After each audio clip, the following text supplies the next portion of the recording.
And shifting focus to Syrian elections, the country has announced preliminary results of an indirect vote for a new parliament, which is a key step in the shift away from ousted leader Bashar al-Assad. However, the vote has raised concerns about fairness and even inclusivity under the country's new leadership.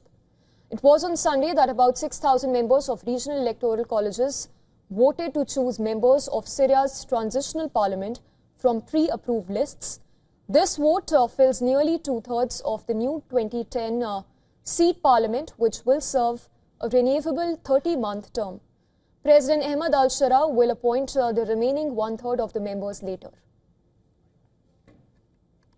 The number of seats filled in these elections is 119 out of a total of 140 seats. Of course, elections were not held in the provinces of Raqqa, Hasaka and Sweda, in addition to the Ain al-Arab area. The Electoral Commission spokesperson said that only 4% of the 119 members selected are women, noting that the number is not proportionate to the status of women in Syrian society, and that also in their role in political, economic and social life. The Commission had previously said that women made up 14% of more than 1,500 candidates.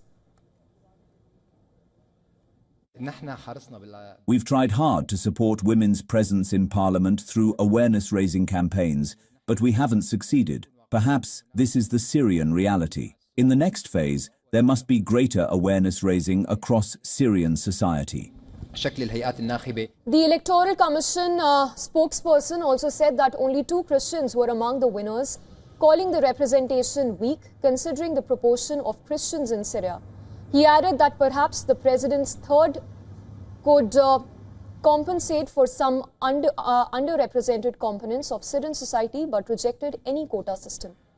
Seats in southern Syria's Druze majority Sweda province, which suffered sectarian bloodshed in the month of July, and the Kurdish-held north and northeast are outside Damascus control and were excluded from the process. It was on 10th of March that Syria's Kurds and Damascus agreed to integrate Kurdish-administered civil as well as military institutions in the country's northeast into the state by the year's end, but negotiations on implementing the deal have since stalled.